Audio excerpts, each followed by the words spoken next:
I'm just saying. You know, and no, I haven't been drinking, Brad. I know you just showed up, but no, I haven't been drinking. But you see what I'm saying? It's like it's such a conundrum. But then these guys be like, "Oh, I've got VSH Queens," and I'm like, "Dude, there's no way in hell I'm ordering Queens from you." You know, I mean, but I do. In my heart of hearts, I hope the VSH program and everything works because that's what's best for the bees, right? To be able to eliminate them. But I just think that it's kind of one of those phrases that are getting thrown around so loosely everywhere now that it's almost like you can't trust somebody when they're selling you a queen saying it's VSH unless it's like a handful of people. That's where I'm going to be doing my Harbo essays, and I will be putting it on YouTube, making videos. I'll be doing the UBO videos. That way I can prove my bees. I don't advertise VSH when I sell my queens. I just sell queens. Well, I got if they ask me, I tell them that the mother queen was VSH. Can't guarantee the baby queens when you breed them with your local stock. Well, I got one friend of mine that he's listening to his mentor, which is a good thing. But his mentor swears up and down that he's got mite-resistant bees that he's developed over the years, right? That chew up the mites and they carry the mites out and all this horse shit. And then he still I got a microscope. I can find out real quick. I'll bring my microscope over. But then he loses 50% of his colonies like everybody else, right? Down here. And he's like, well, why did that happen? Well, did you treat them with mites? Well, he did in the wintertime with one Appy tablet. The whole year he didn't do shit. And then he throws one tablet on there and wondering, you know, it's too little too late at some point. Yeah, I lost one hive in 5 years, and it was my fault. I didn't feed that hive enough because I was out on the road for an extended amount of time. So I lost one hive due to starvation, not from mites, because all my mite tests, I keep close tabs on all of it. Like I said, last year I had one hive that washed a 1. The rest of them all washed zeros. And my Harbo essays only had one mite out of 100 bees out of my 14 hives doing Harbo essays. Well, and that's good. And that's what I'm saying. You need qualified people to be doing this test, not anybody that just signs up and sends them $200 to get the kit to test. Whose results are you trusting? You know, that's what it gets down to. It's something you've got to strive in. You've got to want it in your apiary. It's not something you're just going to buy one queen and think it's all going to work out. Right. It's not. It's something that you've got to want it. You really got to want it. You've got to look for it. You've got to hunt for it. If my bees score a 1 or 2 on the Harbo test, I kill the queen immediately and graft a new queen for that hive. Right. I do not allow my bees to score 1s or 2s. They have to be 3s or 4s at least. And David, how long have you been working that process of eliminating the queens and replacing the queens? It's been more than 1 or 2 years, I bet. Oh yeah, I'm working on my 5th. This is going to be my 5th year now doing it. So before that, I was treating like everybody else before I decided to switch. Right, and then I mean, but that's the thing. It's a process. You're not going to just replace the queens. No, it's not going to be done in 1 or 2 years. You got these wonder bees, right? So you got to continuously try to improve and replace and graft, and it's just a constant rebuild, right? Recycle. And I think a lot of it is right now people feel like, oh, I'm buying this VSH queen. It's going to make everything lovely. And I don't know if there's enough people saying just exactly what you've said, right? That it takes some time. It's not a single fix, a silver bullet, if you will. It's not going to happen overnight. No. Not gonna happen. And next year, here will be my first year. I'm gonna be doing AI queens for my own personal hives to see how they come out. That should be interesting. An interesting. Yeah, I'll be putting a video out on that too. Brad, you're quiet down there tonight. Yeah. Well, I got the experts up here, and I don't know much. Well, to add hey, to I'm this. not an expert. I'm just vocalizing my opinions tonight. Oh no, I was talking about David and Mark. Oh, oh yeah. Well, they're I ain't no expert. I just took one glove off this year. I'm hoping to take 2 gloves off of them next year. that's funny. More expert than I am with this. Boy, oh boy. Total. Who are you asking, Frank? He's watching it on God, Brad's channel. that's on mine. Yeah, it's totally bush. You can't see those. He hasn't brought any out of winter yet. Yeah, luckily I don't know if it's lucky or not, but I don't have any neighbors close enough to be in my bees range here. But that's actually a bad thing too, because sometimes their drones would be of assistance. I'm grafting queens. But Brad, how was the movie? Oh, it was good. Good. Always nice to enjoy a movie with my wife. Killer bees seem to survive quite well. Well, we don't know. We don't really know that. Like, we don't know how many feral colonies die every year, right? We don't know. We have no idea. I mean, Yeah, plus they swarm a lot. And my brother's down in Texas. He sees them swarm all the time, so that's how they keep branching out more and more. And then they do use to take over other hives by the queen just moving in, killing the other queen, and they move right into the hive. I mean, technically, I should have tons of colonies, wild feral colonies around here that at once were my colonies over the last several years, right? I mean, I think that's where most of our feral colonies come from, as us beekeeper. I don't think there's as many wild colonies out there as people think they are. I hear people saying, even here, well, I caught 50 last year in my swarm traps. Well, you got a guy right down the road that's got 400 colonies too. So. Well, I mean, yeah, they survive, but we don't know what percentage of them are surviving. I mean, there's regular non-killer bee colonies that survive in the bottom of trailer homes over here and in walls and stuff, and you don't know how many actually died and how many have lived. And people say that there's been colony of bees in that wall or tree or whatever for 20 years. They've been in. Well, probably not. The thing dies out, it swarms off, it dies out. Somebody else moves in. They don't know. Gets cleaned out by beetles. Sure. Some more come in and take place. Still got that smell. Absolutely. Yeah. The dirt rooster shows that all the time on his videos where he has old comb and it was old hive, new hive moved in. David, what's your channel information? It's Yahoo at Hoskins Bees. No, that's your email. What's your YouTube channel? That's right. It's YouTube at Hoskins Bees. It should be. I don't have any videos up yet. My brother was having trouble finding it earlier today. Okay. Mike was asking there. Let me see. Sure, we do. Well, yeah, they live. Hoskins Honeybees is what it is. Hoskins at Hoskins Honeybees. And you'll see a picture of my green hive with bees all in front of it. The government should give feral colonies the new flu shot. Frank. But yeah, I mean, definitely colonies.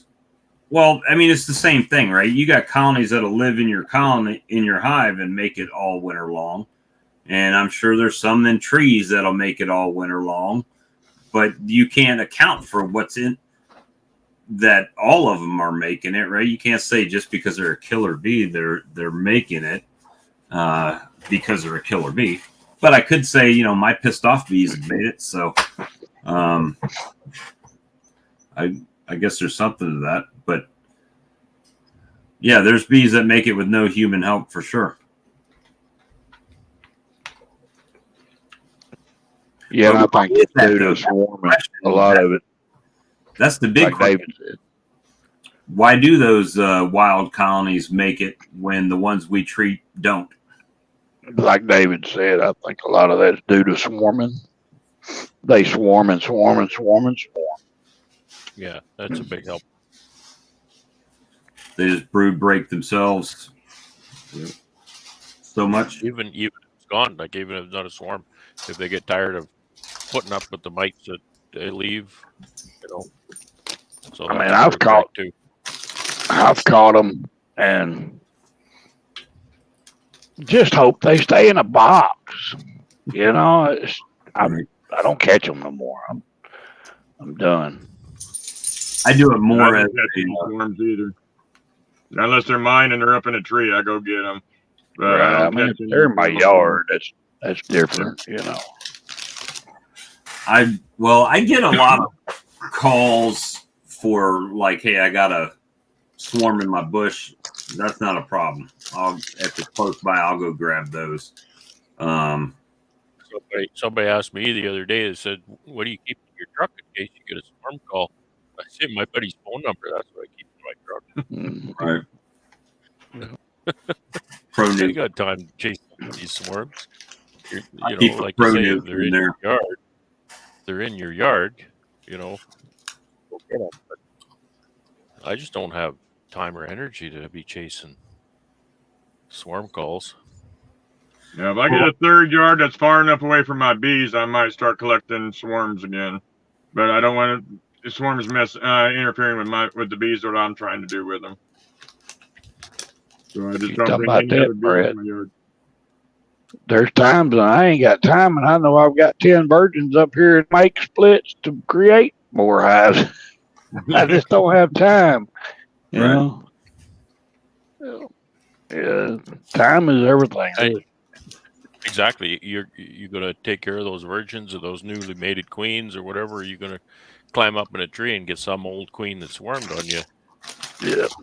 Virgins are expendable to me. I've got to take care of what I got out there first. I can make more virgins next week. Yep. That's not a priority. Yeah, that's pretty easy. Yeah. Up to that point, that's pretty easy. I don't know if anybody was offended by it, but other night at the meeting, I was leading the bee club meeting, and I had $50 in my hand. I had a $50 bill. And in Canada, it's nice to read. You know exactly what it is, right? And I just said to the group, there's 40 people or so there. I said to the group, "Who wants $50? Who wants this?" And I waved it around the room. Who wants this? Nobody was, I thought, nobody wants $50. Finally, somebody spoke up. Okay, so I walked up and just before I got to her, I said, "Raise your own queen," and I took it back. Right? Just illustration, right? Do you want $50? We'll go raise a queen. There's $50 in That's your right. pocket, Yeah. right? That's the only point I was trying to make with them. Because to me, that's just the way I feel. Is my biggest contribution, my biggest mantra in that club is you need to raise your queens. I don't care what you're raising, be a state or mango biters, or I don't care what you're raising. Raise your own queens. If you're not, Right. do it. Right? Not that hard. And when you get good at that, then you start looking and raising what you want to raise. Yeah, keep adding in complexities, and whatever. But Right. the bees do the hard work. Set it up and raise your queens. Yeah, I don't know if they got. that's what I've been learning over the last year or so. If you can make your own queens, it really does change the whole dynamic of your beekeeping, right? Because now it opens the door to so many more options to you. If you've got a bad queen, well, get rid of her, right? And replace right her. there. You got queen died, or something wrong. You want to pinch her or whatever. there's a bunch of queens sitting right over there. Go get one. Yep. Right. Because I haven't been keeping bees that long, but I notice patterns, and one pattern that's almost infallible is every August the hobbyists come out of the woodworkers here panicking that they need a queen. Well, why do you need a queen? There should be one in your apiary right there. You've had all summer. Take one of your nukes and combine it in. Done. Yeah, and it's just some. I know that there's some people have said to these hobbyists, you don't have what it takes to make your own queens, and that's incorrect. Yeah. Right. You have one hive. You have what it takes to raise queen, Yeah. That's right. and you need to do that. I tell people all the time, you got one hive, you can make queens. That's right. That's I'll tell you, exactly right. one year I went from 4 nukes overwintered to, I think I went into winter that year with 16. It was when I was starting. And all I did the whole year was I would get a frame that had a ton of queen cells on it. And I took some number 8 mesh. I drilled a hole in a 2x4 and I made little cups of that wire. And I just put it over top of the cells. And I would go put it in a colony, a nuke, and release out a virgin, take the whole frame, move it to another one, wait for a virgin to hatch out, release her out in the hive, and just kept, that's how I was splitting. I use a frame and I would go from 2 or 3 colonies, letting virgins go in there. I made queens my first year doing it because I didn't know how to graft or anything. I just put that number 8 cloth over all the queen cells. And it that they were good queens at the time, so they made it through winter. And then just as you learn, you can start adding new techniques and stuff in it. But it was just I think we as beekeepers, at least I know me as a beekeeper, I have a tendency to overcomplicate things. Thank you, Brad. Appreciate that, brother. I do too. I read too Very much all the nice. time. And there's some things that we'll see on YouTube or something. You know what? I'm going to try that, and doesn't make any good sense on why you would do something like that, other than you're just duplicating the video. But they're your bees. Do what you want to do. You know what I mean? But when I look at the video, I'm sitting there thinking, well, I totally wouldn't have done that. I would have done something a little bit different, right? A little bit easier. But sometimes that's, like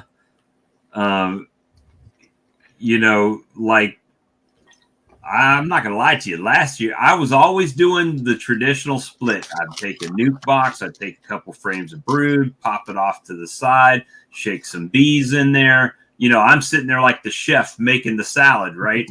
And then last year, they're like, what are you doing, man? Just shake those bees down, bring the brood up, put a queen excluder down, and set that box back on top and let the bees equalize themselves, because they're going to tell you how many bees they need to cover those frames up with. And then you come back the next morning and pull those frames and put them in the box, add a cell or a virgin, boom, done, right? And I just never did it. And one of the most magical things about that is, like you said, Bob, what's in that box now? What kind of bees are in that box? Young bees. In that split, young bees. Guess what? Young bees have never been outside, so they don't know where they live. You put that box anywhere in your apiary, they're going to stay in there. Yep. I mean, that's the same thing with the equalization video I did the other day. I shook all the bees off into a Pro Nuke. I moved the frames I wanted to the split. All the forager bees and older bees flew out, and then I'm just left with nurse bees in there, right? So I set up a ramp, dumped the nurse bees in front of the colony I'm trying to populate. They all walk up. They go through security, customs, if you will, and they go right in, and now they got a new home. So it's just the KISS method, right? I'm starting to. But sometimes, there's a difference between I want to experiment with something, I want to try something new, or maybe I'm in the habit of doing something this way, or not knowing what you're doing because maybe nobody's ever taught you, or seeing something on YouTube or any other place, social media, that's just simply wrong, and it's not helpful, and it's not like I see a lot of things on YouTube, and here's the question that I have to ask right away: what problem are you trying to solve, and how do you think this is going to solve your problem? Right. And so those two questions I think are really, really important. Anytime you head onto a new management technique, you have to ask those two questions. If you don't have a good handle on the answers to those two questions, I think you need to do a little more learning before you start into that new technique, because you should know those two. Like, how is this going to solve a problem? What's the problem, and how is this going to solve it? I felt so stupid last year. Because I wanted to figure out what was going on in my apiary, because I would have really strong colonies and really weak colonies. I had Carnies, I had Italians, I had, I had bought some Saskatraz before. I had some Cutic canines. I had a hodgepodge of everything in there. So, first question asked to me, well, how old are your queens? And the best answer I could give them was, well, I got this in a nuke last year. That don't mean anything. I mean, it means nothing, right? So that brought up the topic, well, what is an overwintered queen? Is an overwintered queen one that was raised in the spring and has a whole year of laying under her belt? Or is it one that's come under after the summer solstice that just is overwintered and now it's first year? You don't know. Is that a nuke that was made out of a box that had been with an unmarked queen for 4 years, and then it just got put into a nuke, and now it's sold as an overwintered queen, and you don't know. You have no idea. So surely beekeepers don't lie, do they? They wouldn't lie about something. Oh no, never. No. There's no beekeeper out there that would tell you the story. I found out beekeepers can tell just as big tales as truck drivers can. That fish was this big. Just like fishermen. Well, here's the fallacy from my standpoint, fellas. You guys are throwing out all this information. It's 14 degrees here, so by the time it gets warm enough, I can apply all this information. I will have forgot it. That's when you can go back and watch the replay. No, just kidding. At my age, I will have forgot it. Bad thing is, Brad and I will probably be talking tomorrow, and I'll be like, now, what was it exactly we were talking about last night? Yeah. That's why we have to talk about it again and again. Yeah. And that's, for me, it was a matter of this past year. That's why I started grafting, because I replaced every one of my queens, right? With at least I knew the stock that I grafted them from. I knew how old they were. They may not be the quality that I'm desiring, but I did it, right? So now this year, if I'm using Randy Oliver's method there, I would requeen them all again, right, from my lowest mite colonies. So that's kind of the goal this year. Okay, I got something here I want to show the new beekeepers that are watching YouTube to trying to learn something, right? Beware when you turn it to a channel and they've got brand new gloves and they pop a top on the hive and they don't have all the frames look like that right there. And they say, look at all of these bees. My goodness. There's a red flag there. Them are all new frames. It'll be These are brand new gloves. This is a brand new smoker. Okay. Beware. That That's all means I'm my saying. smoker's been sitting on that hive longer than they've been keeping bees. Yeah. There's only one way to get a bee suit covered in dirt. Well, Use see, it. that wouldn't exactly be right on my videos because I went through 2 bee suits last year in my yard, tearing them up. So at some point Well, I don't mid-season, I had a brand new So you suit can't on. tell. You can't tell in my videos. I don't wear one, and you But- can't tell my gloves are clean either because I don't wear those either. That could be a little bit of a fallacy too, boys. I don't know shit sick 'em, and my beef suits are filthy. Yeah. I Well, just had to throw that in there because you see that so often. And Yep. it's like, but you they're know, wearing they, bikinis, man. If they're wearing bikinis, you got to give them a pass. yeah. Well, you can watch. You just don't need to listen. I did that once, and it's still hanging up here, I think. You wore a bikini once in the bee yard? Oh, dear. Well, it's pretty old.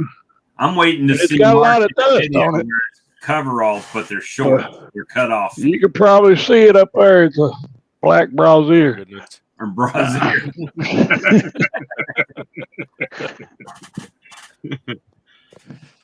I give that one a pass. But you're right, Mark. Like my favorite one is you see the video and you can just tell, right? Just kind of the way that they're maybe not so smooth managing things and but they're talking like, I'm going to show you exactly how to do this. But what they don't say is, because I've never done it before. Right. This is my first time, but I'm going to teach you all about how to exactly to do it. What's the And matter? you know, I'm not saying that from any kind of position of superiority at all, but I don't think that's fair. I really don't think that's fair. You know, be realistic, be real on your channels. We're all learning together, and if you're Right. learning, say that. You know, hey, this Right. is something new I'm going to try. I've you know, I watched some videos on it and I learned about it, and I'm going to try something new today. Not I'm the teacher. Hey, I'm the teacher. Where you can tell that you've never done it before. Exactly. Because you can't tell, so you're not fooling anybody. Well, you might fool maybe Might some fool of the Bob. newbies, but Kind of gullible. well, you could fool newbies, but it's not fair because then they're, you Or know, me. or JW. Yeah. Well, it's Well, not you know, we all love to watch newbies come in and learn, but it's a lot of these, just a lot of what I'm saying. Some of them come on there and, you know, they haven't been keeping bees 6 months and they know everything, you know, and it's just beware, you know. And 9 times out of 10, you didn't even Dunning read that Kruger. book on it. The old Yeah. Dunning-Kruger curve. Eh? It's like Yeah. your perception of how much you know in the first year or 2 years, and you get right to the top, and then you get to year 3, and you just plummet right to the bottom. Yeah. You realize you don't. Don't know nothing. Yeah. That's right. And then it goes up really slow from there. Yeah. Happened to me. I got in this about 2 years, and I thought, I got this, and then, I got I'll tell you what, though, as they say. This community has been invaluable, though. I mean, the amount of knowledge that's passed back and forth and that people are willing to share is kind of special. I mean, I never creamed honey before in my life till this year, right? Learn how to graft from somebody in the community, right? Tons of people. Mark, I've talked to you on the phone. I've talked to Brad on the phone or over Facebook. You know, tons of people that it's like, hey, what about this? You know, how many people in the chat we're getting sugar syrup from the group, from Domino, right? I mean, so it's a resource, and you just gotta, you know, like you said, be honest. If you're not sure of something, and hey, this is what I saw, this is what I'm going to try, and hey, it's my first time. We'll learn together, right? If it works, it works. If it don't, Don't hide your Okay. failures either, because Yeah. if you're struggling and if the mites are whipping your butt, talk about it and say, lost all the colonies because of mites, and this is what I was doing. This is what you got to be real. You got to be honest and transparent, because if you don't, like, people can't help you that much because they don't really know what's going on behind the scenes. There's so many moving parts. If you're not being real with the people you expect to help you, it's not going to work. It's just not going to. It's ego. Like, the ego's gotta go, right? right? Gotta go. It's because and I think that's something maybe that new people don't get, is that most of us fail more than we succeed, right? Right. This is tough. It's a tough deal. Well, And some of us are willing to take that chance too. If it works, you got to your risk, right? I ordered 56 queens late in the season to try to do that, and guess what? All 56 of them. Yep.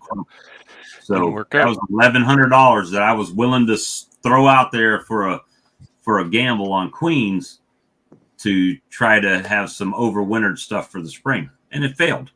But I knew that when I ordered them, that it was a risk, right? So that's on me. A lot of things, right? Making splits too early. You make them too early, you get that frost. Well, and I used this last year. I had, year before last, I had 12 colonies that made it through winter. And I said, well, it's kind of nice and warm out, 70 degrees. I'm going to go ahead and split these girls up and get them ready. Well, guess what? I split them in the same week, got cold, killed every one of them. All the brood died in them because they couldn't keep it warm. And you don't think about it. It's not that big a deal from the fact that I made the splits. That was work or practice or whatever. But the thing is that I then went from 12 colonies. And if you figure you're taking 3 brood from every colony to make your splits, well, you just killed 30% of your colonies like that. I mean, within a few days, they died. Oh. And so it's definitely something that, I'm a risk taker. I do things outside of the box a lot, Prime example, had no idea what this would do. Never heard of it before. Guy sends them to me. Yeah, I'll try them. And it was a happy accident that it worked, right? So, I mean, sometimes it pays off, sometimes it doesn't. It's just what's your threshold of risk. Yeah, it's kind of like gardening, Bob. You plant 50 tomato plants. You plant them too early. You're thinking you're gonna beat everybody else to the punch and have ripe tomatoes. And next thing you know, comes frost, kills all your tomatoes. Now you're buying 50 more tomatoes and replanting again. So now you doubled your work. Eugene, Well, I solved that problem, Mark. I bought a $15,000 greenhouse, so I don't lose my tomato plants anymore. Well, yeah, that would be nice to have. I don't have one of them. That's funny to me, right there. My money on tomatoes. Yeah, that's what I said. It only cost Pay as I go. $15,000. Pay as I go with tomatoes instead of buying. Peaceful Mind guy, he's the greatest beekeeper anywhere. Just ask him. I've just been ask him. smart aleck. For sure. Of course. He says I just never see any bees in his hive. Yeah, that's Yeah. well, and then when he loses them, he blames it 100% on the farmers and the neonicotinoids. Has nothing to do with him. It's the farmers in the area are killing them, right? So, but they didn't kill all of them. They only killed some of them. So that's interesting fellow there. But he don't ever have good news. No, It's always bad news. and he also doesn't let you comment on his channel. No. Well, there's a problem there. I wouldn't even be watching his channel, but you can't comment. Yeah. Yeah, I don't know why I started watching him. I actually don't watch him anymore. I just kind of see he posted a video and don't go to look at it. But it was at one time, it's like you're thirsting for knowledge on bees, and you just trying to absorb as many beekeepers as you can. And then every year you swap over, you flip over there, and it was the same thing he said the year before. yeah, Yeah. exactly. Brad, the air in and out got me, but I will be Mike's watching. talking about my dust collector video. Oh, okay. There was quite a number of suggestions on that subject that I should blow that dust outside, and I would dearly love to blow that dust outside. Trouble is, you can't exchange that much air in a building when it's very cold outside. You can't heat the building then. It exchanges air really fast. You know, I think the math I did, it'll exchange all of the air in that building in 15 minutes, and I can have that collector running for hours when I'm working. So Well, what are your temps up there now, Brad? well, it's not very cold right now. Really, it's only -6 right now. So it was 2 nights ago, though. It was -25 at night. So it got cold and then it warmed right up again. So, but you know, I could It's be all working down in there here. for It's 13 hours. degrees Fahrenheit here right now. The number of days till I get to shake Brad's hand. Well, 4. This many. That Yeah, means- Bob, I think he's going to put a hammer in your hand and make you build them pallets the rest of the I way. told him I would, Hey. but we're going to be so busy, we ain't going to have time. Yeah, that's I it. got The one plane job gets for you there. when you come. I got Bob. one That's unloading the grits. job. Unloading my creamer. Oh yeah, no problem. We'll do that. I did say, hey, if we got a day, we can just chill out and we'll assemble pallets or whatever and just bang a bunch of You them out. absolutely did. You offered, and I really appreciate that. I really do wish that I was set up doing some, assembly of pallets or covers or something, just to spend a few minutes together in the shop. That's always a nice bonding time, but I'm not to that point yet. I'm still just slicing up plywood. And if the beer is flowing, you could probably watch me staple my hand to a pallet. Stay away from the table saw. We'll just buy a case of blade breaks. Yeah. See how many we go through. We're gonna go through more beers here's than another blade one. breaks. Or... But it's going to be a fun time, I think. And I'm looking forward to it. My wife actually colored her hair this evening. She wanted to make sure her hair was not gray, I guess. I don't know. She's like, oh, I heard her. She's listening. She said, oh, that's something to share.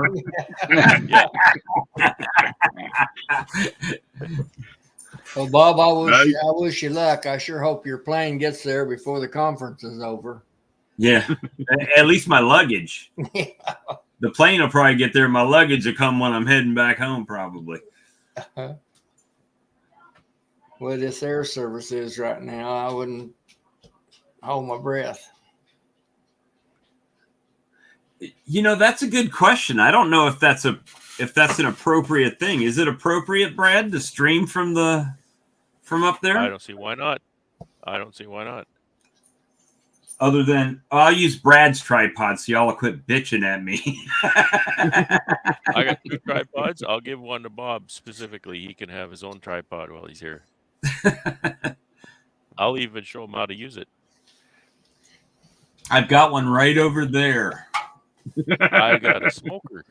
I'll show You've got Bob this how one, to too. use a smoker too. Change Yeah, I the seen subject. Bob's video the other day. He's getting ate up by his bees, and his smoker was over there unlit on another hive.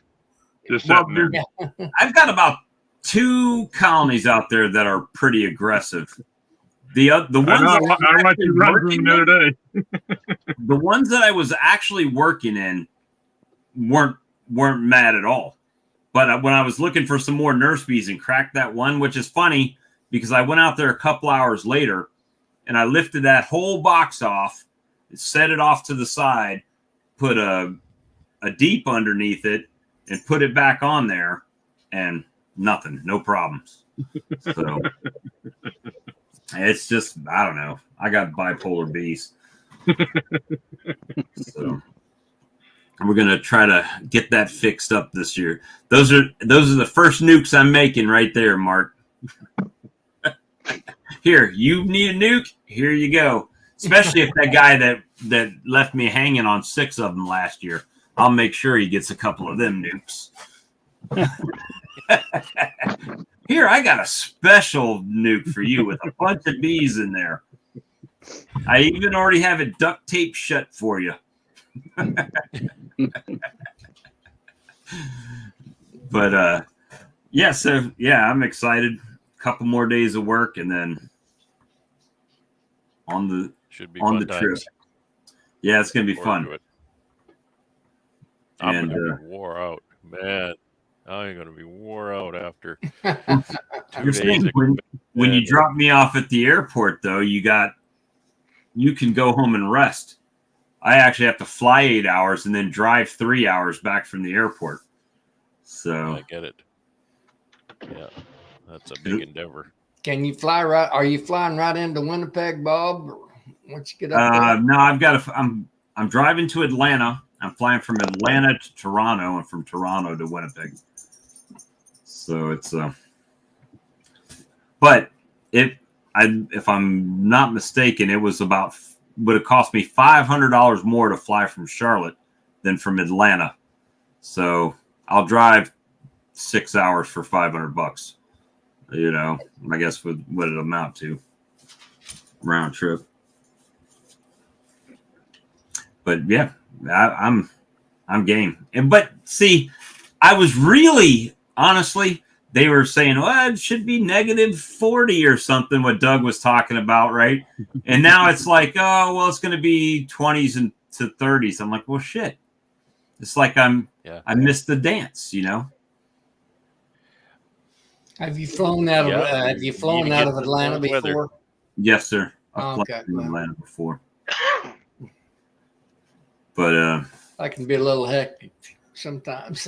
yeah, I don't even think I'm gonna drive my truck. We'll probably drive the Bronco over there and leave it in the long-term storage. Long-term. Mm-hmm. Instead of the truck, because the truck doesn't fit in normal parking spaces too well. It always seems like it's sticking out in the road a bit, even when I'm all the way up. So, first of all, I don't want somebody to clip it while it's in the parking lot, and secondly, I don't want them to say, "Ooh, that's a nice truck. Let me just procure that and pay this parking ticket and get out of here." Right? So My truck, everybody likes to hit it as big as it is. yeah, I got a 3500 full size bed in it, and people love to hit the back end of that truck. That same truck I drive. Oh, Ryan, is Ryan up there with you? He says, "Are you going to live stream from up here?" You know Ryan Bennett? Where are you located, Ryan? Do I know you, Ryan?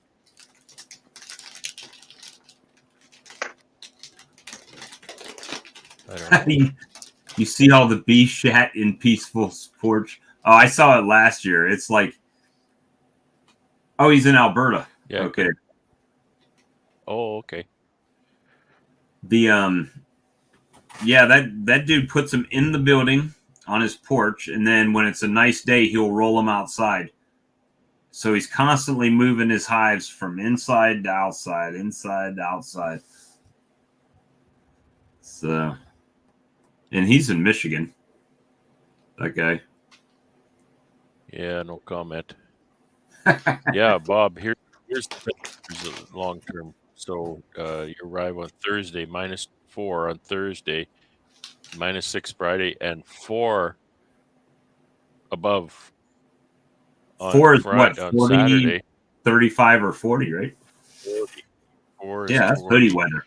5 on Sunday, 8 on Monday, 6 on Tuesday. So it's not going to be cold. I'm bringing the warm weather with me. It looks like it. a lot of sun too. And that's Ryan said even people from Alberta would laugh if we said we were going to Winnipeg in February. yeah. Yeah. But yeah, I'm That looking should be a good time. really forward to it. I would like to came up for the Stepler bull sale.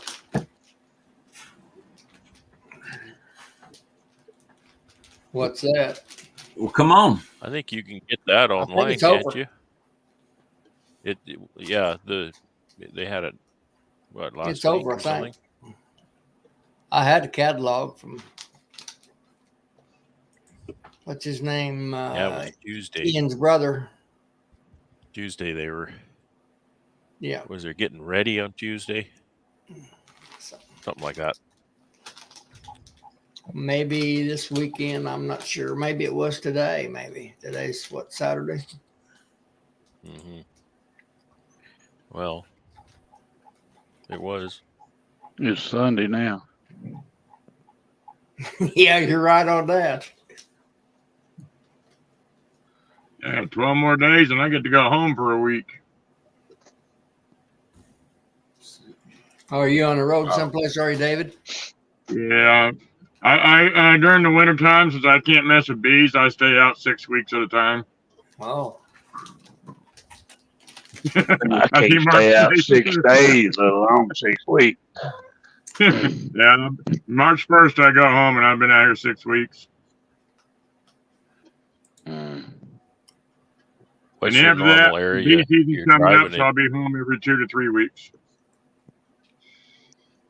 What area you normally drive in, David? All over the United States, all the way up to the Canadian border, all the way down to the Mexican border, and all the way across Oh, from so east to you're- west. Yeah, okay. Mm. I was in Washington State over there by D.C. 5 days ago. I was delivered in New Jersey yesterday. Now I'm here in Virginia. Yeah, Takes me about 4.5 days to go all the way across the United States. yeah. I used to do all that. Yeah, I've done my I've share been doing it too. for almost 30 years now. 4.5 million miles I've driven. Wow. Now, after about 2 days, if I don't come home, somebody's going to get a earful. mhm. I get an earful My when I brother stay put out it- this long by the wife.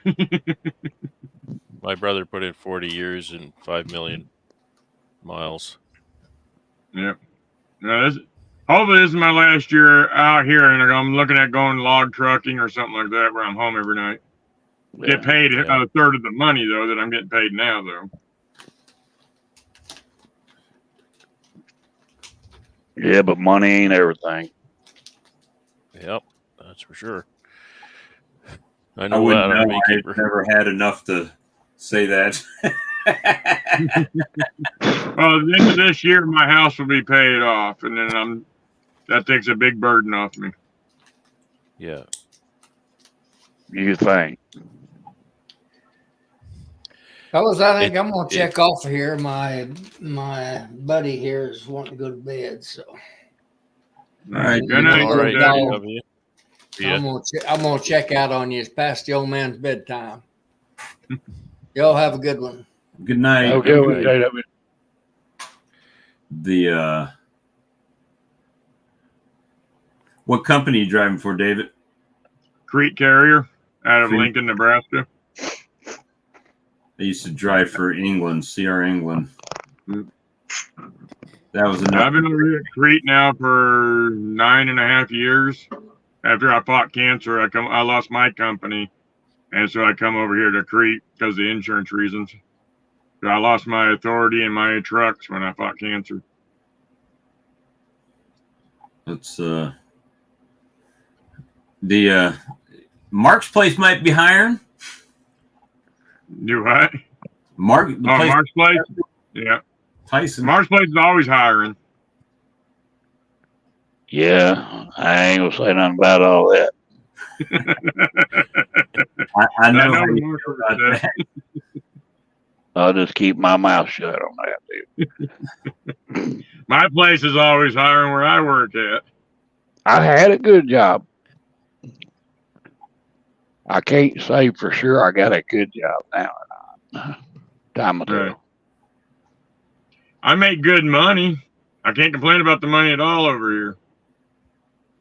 I don't even know what good money is. I make a little over 6 figures every year over here at Crete. A little over? How much over? Yeah. About 10 over. I make 110 a year over here.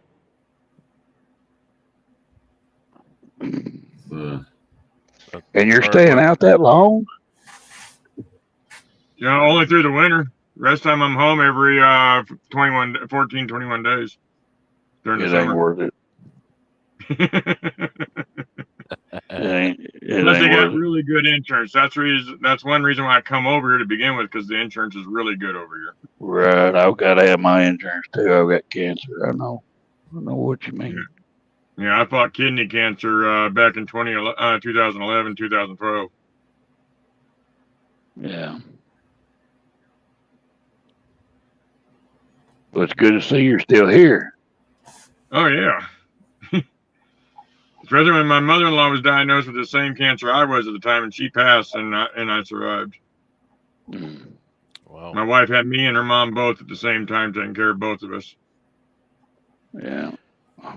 Well, they're keeping an eye on my adrenal glands on my kidneys too. I ain't gonna go through all that, but That's the reason I only got 1.5 kidneys now. yeah. At the time, I was diabetic, so they didn't want to take the whole kidney. Now I don't have diabetes anymore. I've been diabetic free for 4 years. Cool. What did that happen? Well, guys, it's 1:20 a.m. on the East Coast here. I think I'm going to shut the live stream off. Definitely appreciate everybody that came and joined us late in the evening on a Saturday night. And, anytime we're live, you guys are welcome to come in. And I like these in-depth conversations that kind of borderline psychotic when I get talking on stuff. Well, the whole thing is we were having, this is a true story. Brad was there that last evening, Ian was hanging out with us for a minute, and we started getting in a really deep conversation. And it wasn't an argument, right? Just like this. It wasn't an argument, just opposing thoughts on something. And we didn't really disagree with each other on certain things. We just were allowed to speak our opinion. And then what it does is it stimulates you, maybe not right this second, but later on you'd be like, you know what? I see what that guy was talking about. I kind of understand, right? So now you're thinking about, well, if that's the case, then what if we tried this, right? It's just open dialogue of brainstorming and not really pushing an agenda or a point, but just making a different thought out there, right? And it really does allow for some healthy conversations on topics, because I think a lot of times, like we talked about earlier, people do things because they just do that thing, right? Mm-hmm. So, and until somebody shows you something different, you continue to do that same thing, right? Like the old story of, a lady would cut the ends off of her meatloaf in the pan, and she cut it off because her mom cut it off because her mom cut it off. And one day the granddaughter asked the grandmother, why do you cut the ends off? And she said, well, that's because that's the only size pan I had it would fit in. Yeah. So it's just, they're just doing it because that's the way they were shown to do it. And then they passed it on and showed it to them. There was no rhyme or reason to it.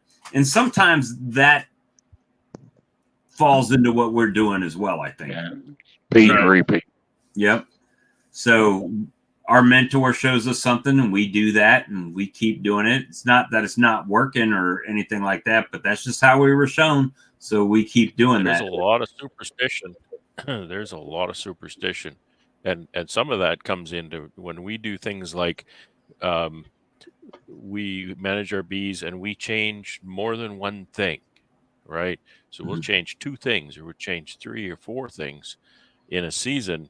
And then we see, wow, my bees look great this year, but you don't know what among those 3 or 4 things actually was the difference. So now the other 3 things become superstition. Well, I've got to do this now because that's what I did last time. And the bees, when it's actually just one thing, you can ditch the other 3 things because they didn't make a difference. It's that one thing. So that's a trick where you don't really, you lose track of what actually made the difference, and then it becomes superstition. And then we just keep doing it and doing it and doing it, right?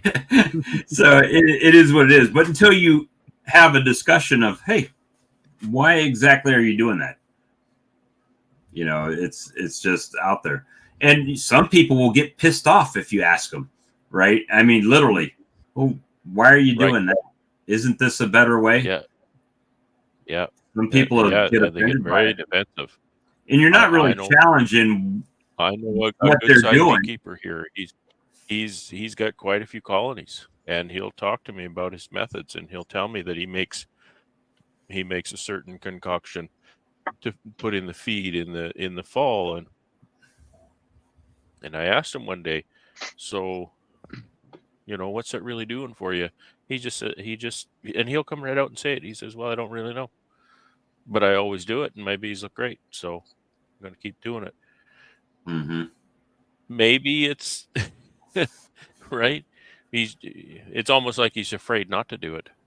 Right. My curiosity. I used to make a concoction all the time, and I quit doing it after my 2nd year. I followed Dave at Barnyard Bees and made his concoction, put my sugar syrup, and now I just feed straight sugar syrup, and I didn't see any difference for putting all them peppermint and all that into it, and tea tree oil and all that. Yeah. But I mean that's it. It's not like to offend anybody. It's just to like open a broader conversation, and some people like that. Some people don't like it. I thrive on it. I'm not the guy that will always disagree with somebody. Just we all have those people, right? It doesn't matter who your some sports folks team just is. love to argue. They want to argue, right? Yeah. I've got a friend that knows I'm a Minnesota Vikings fan, right? Whoever Minnesota's playing, that's the team he's pulling for, just because he wants to argue with me, right? It doesn't matter. It's not that he has any vested interest, right? But I'm not that guy, but I do like conversation, right? And and that's what's making these live streams and stuff go pretty good, I think, is the ability to poke fun at people sometimes and ask them questions. Well, why are you shaking your bees all over the ground? What are you doing that for? What are you trying to achieve? I was wondering the same thing with Ian's video the first time I seen him do that. That's perfect, dude. I do it. Yeah, I do it now, but the first time I seen Ian do it on his video, I was like, why is he doing that? Because the ones on the ground can't fly, and they'll walk in the nearest colony, right? Well, I was watching videos 5 years before I got my first hive because I have no mentor out where I live at. I don't have no beekeepers where I'm at. It's 90 miles to the closest one that I know of, unless I go into the Amish community, and they don't like talking to us English people that well unless we're buying something from them. Well, Brad, whose video was it that took? Was it Randy Oliver or somebody else that took the $5,000 worth of bulk bees and just dumped them right on the ground because he had extra queens? Yeah, it was Randy Oliver. I seen him on that speech in New York Wilderness. He's talking about it. You're muted, Brett. You are muted, sir. Comical part was that he took all the money that his boys had made on the nukes, and he spent them on these bulk bees, and then he poured bees up around. His boys nearly killed him, I think. And they all just walked right in. All right. So we'll I'll pull the trigger on the stream right now. All right, guys. Everybody have a good evening, Good and night, we'll everybody. talk to you all next time. Good night, y'all. All right.